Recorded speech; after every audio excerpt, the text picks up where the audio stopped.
અ, ગત ગત 17 માર્ચના રોજ મકરપુરા પોલીસ સ્ટેશનમાં એક પોક્સોનો ગુનો દાખલ થયેલ છે. જે બાબતે હકીકત એવી છે કે ફરિયાદી આપણી પાસે 17 તારીખે આવેલા. એમની રજૂઆત એવી હતી કે એમની દીકરી જે સુસેન તરસાલી રોડ ઉપર આઈડિયલ ક્લાસીસ આવેલા છે, એ આઈડિયલ ક્લાસીસમાં અભ્યાસ કરે છે, ટ્યુશન ક્લાસમાં જાય છે. તો એમની રજૂઆત એવી હતી કે 15 માર્ચના રોજ એમની દીકરી ક્લાસીસમાં ગયેલી. એ વખતે એમના શિક્ષક નીતિન ચૌહાણ, જેમની ઉંમર 24 વર્ષ છે, એમણે ક્લાસના બીજા અન્ય છોકરાઓને તમને પાર્ટી આપું છું અને બહાર નાસ્તો કરવા જાઓ એમ કહીને બહાર મોકલેલ અને આ દીકરીને ક્લાસમાં એકલી રાખીને એની સાથે શારીરિક હડપલા કરેલ. આ પ્રકારની રજૂઆત મકરપુરા પોલીસ સ્ટેશનને મળતા તાત્કાલિક આરોપીને રાઉન્ડ અપ કરીને ત્યારબાદ એને એરેસ્ટ કરવામાં આવેલ છે.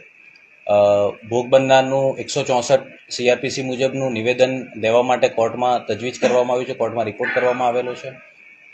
ભોગ બનનારનું મેડિકલ થઈ ગયેલ છે, આરોપી એરેસ્ટ છે, જગ્યાનું પંચનામું થઈ ગયેલ છે અને જગ્યા ઉપરથી કોઈ CCTV ફૂટેજ મેળવવા માટે તજવીજ ચાલુ છે.